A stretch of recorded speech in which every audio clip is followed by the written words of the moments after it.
परिचय। प्रिया, क्या तुम बता सकती हो कि इनमें से कौन सी चीजें किस समुच्चय के अंतर्गत आती हैं? हाँ, ये बहुत आसान है। स्टैम्प स्टैम्पों के समुच्चय में आती है, पेंसिल पेंसिलों के समुच्चय के अंतर्गत आती है, और यह सिक्का सिक्कों के समुच्चय के अंतर्गत आता है। दीदी, ये समुच्चय क्या है? सोनाली, क्या तुम इन 3 संग्रहों को देख सकती हो? ये समुच्चय हैं।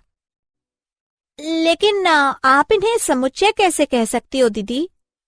समुच्चय वस्तुओं का एक संग्रह है जिसमें कुछ न कुछ समानता होती है।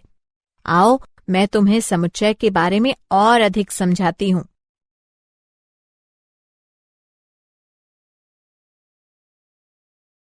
उद्देश्य। इस पाठ के अंत में आप निम्न करने में सक्षम हो जाएंगे: समुच्चय और उनके निरूपण को जानना, समुच्चयों के रोस्टर रूप और समुच्चय निर्माण रूप को समझना, रिक्त समुच्चय को समझना, परिमित और अपरिमित समुच्चयों को जानना, समान समुच्चय को परिभाषित करना।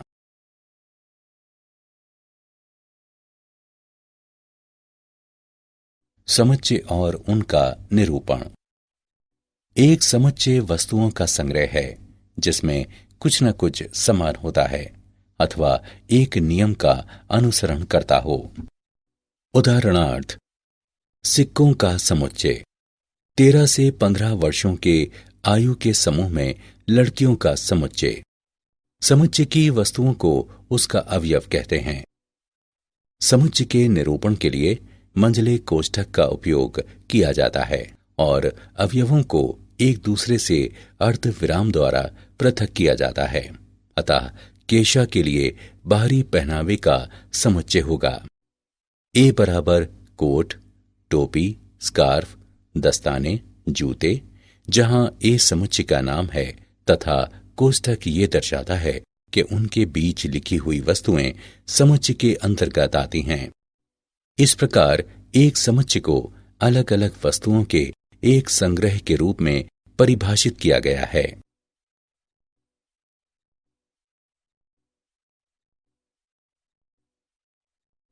समुच्चयों का निरूपण। समुच्चयों को साधारणतः अंग्रेजी वर्णमाला के बड़े अक्षरों से प्रदर्शित किया जाता है। एक समुच्चय के अवयवों को साधारणतः अंग्रेजी वर्णमाला के छोटे अक्षरों द्वारा प्रदर्शित किया जाता है। एक समुच्चय के लिए वस्तुएं, अवयव तथा सदस्य पर्यायवाची पद हैं। उदाहरणार्थ, कैपिटल ए एक समुच्चय है और ए उसमें एक अवयव है। अर्थात जब हम कहते हैं कि एक अवयव ए एक समुच्चय है, कैपिटल ए के अंतर्गत है, तब हम इसे प्रदर्शित करने के लिए ग्रीक प्रतीक एप्सिलॉन का उपयोग करते हैं। एप्सिलॉन वाक्यांश के अंतर्गत आता है, इसको निर्दिष्ट करता है।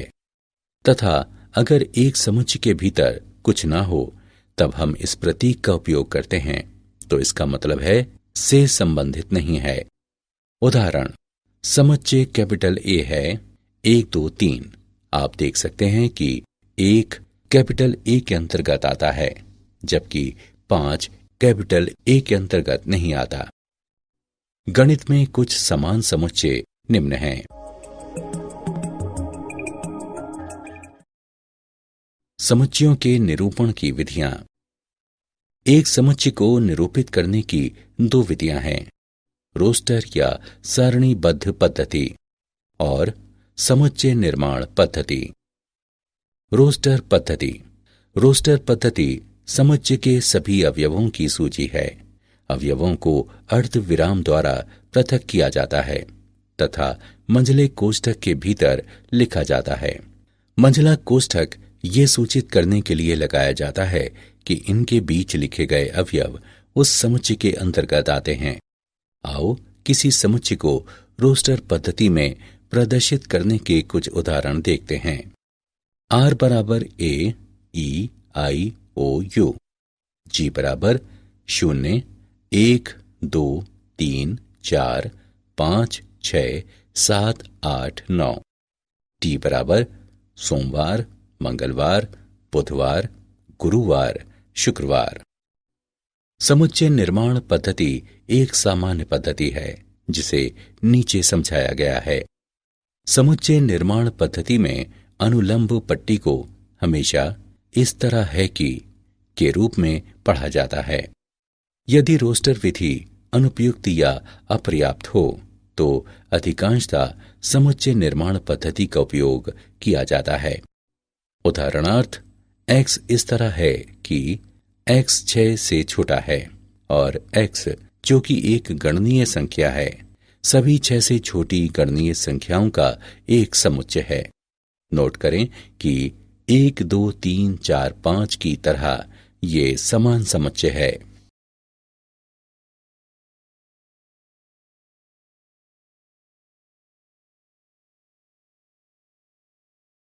समुच्चय की रोस्टर पद्धति का उदाहरण।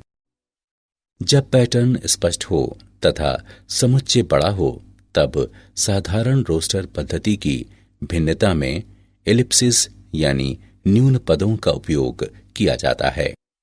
9007 के बराबर अथवा उससे छोटी विषम गणनीय संख्याओं का समुच्चय है 1, 3, 5, 7 इत्यादि 9007 तक। सभी गणनीय संख्याओं के समुच्चय को 1, 2, 3 इत्यादि से निरूपित किया जाता है। रोस्टर विधि में 7 से कम सभी सम धनात्मक पूर्णांकों के समुच्चय को 2, 4, 6 के रूप में लिखा जाता है। विषम प्राकृत संख्याओं के समुच्चय को 1, 3, 5 इत्यादि द्वारा प्रदर्शित किया जाता है। स्कूल शब्द की रचना करने वाले अक्षरों का समुच्चय है SCHOL अथवा HOLCS। यहां अवयवों के क्रम को किसी भी प्रकार लिखा जा सकता है।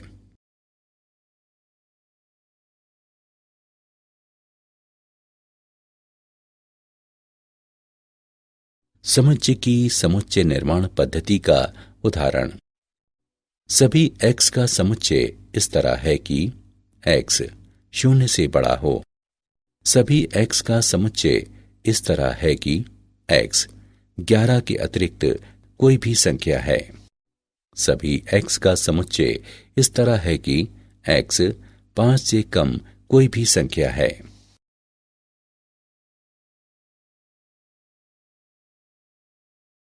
रिक्त समुच्चय। जिस समुच्चय में एक भी अवयव नहीं होता वह रिक्त समुच्चय या अशक्त समुच्चय कहलाता है। इसे अशक्त या शून्य समुच्चय भी कहा जाता है। रिक्त समुच्चय को इन प्रतीकों द्वारा निरूपित किया जाता है। उदाहरण, a बराबर 2, 6, 8 और b बराबर 3, 5, 7। माना कि c समुच्चयों a और b के प्रतिच्छेदन को दर्शाता है, तब c बराबर एक शून्य समुच्चय है क्योंकि दो समुच्चयों के बीच कोई भी अवयव समान नहीं है। चलिए एक उदाहरण को हल करें। मापांक 6x - 7 + 10 बराबर 0 को हल करें। हल। चरण 1, मापांक 6x - 7 + 10 बराबर 0। चरण 2, मापांक 6x - 7 बराबर -10 जो सत्य नहीं है दोनों पक्षों से 10 घटाने पर। चरण 3, अतः हल एक शून्य समुच्चय है।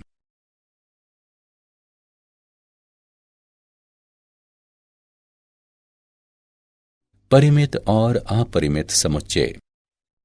परिमित समुच्चय समुच्चय जो रिक्त है अथवा जिसमें अवयवों की संख्या निश्चित होती है परिमित समुच्चय कहलाता है। उदाहरण के लिए a बराबर 0 और 100 के बीच की पूर्ण संख्याएं, b बराबर प्राथमिक या मुख्य रंग, c बराबर 12 से कम अभाज्य संख्याएं परिमित समुच्चय हैं। अपरिमित समुच्चय। अपरिमित समुच्चय अवयवों की अपरिमित संख्याओं वाला समुच्चय है। एक अपरिमित समुच्चय के सभी अवयवों की स्पष्ट सूची बनाना संभव नहीं है। उदाहरणार्थ, X एक ब्रह्मांड के भीतर परमाणुओं का समुच्चय है। Y एक पूर्ण संख्याओं का समुच्चय है। W एक समपूर्णांक संख्याओं का समुच्चय है। अपरिमित समुच्चय हैं।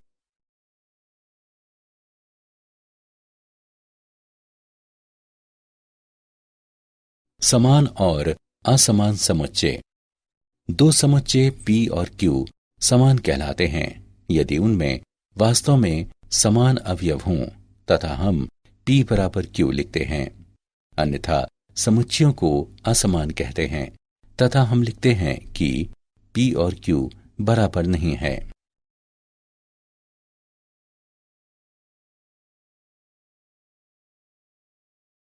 समान समुच्चय का उदाहरण।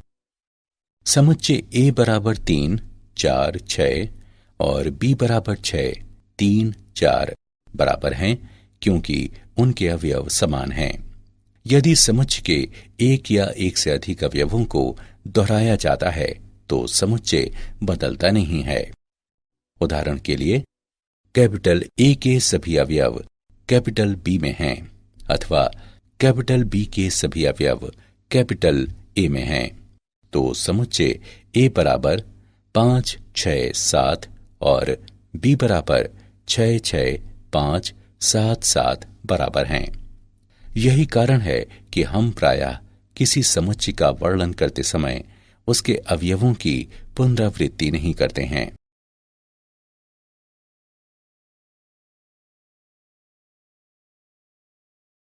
क्या आप जानते हैं समुच्चय तथा समुच्चय की सैद्धांतिक अवधारणाओं के मामले में लगभग सभी गणितीय अवधारणाएं अब स्पष्ट रूप से परिभाषित हैं। उदाहरण के लिए गणितीय संरचनाएं जैसे विभिन्न अक्षीय गुणों वाले विविध रेखांकन, बहुमुख वलय और वेक्टर स्पेस सभी समुच्चय के रूप में परिभाषित हैं। समतुल्यता और क्रम संबंध गणित में सर्वव्यापी हैं तथा संबंधों के सिद्धांत पूरी तरह से समुच्चय के सिद्धांतों पर आधारित हैं।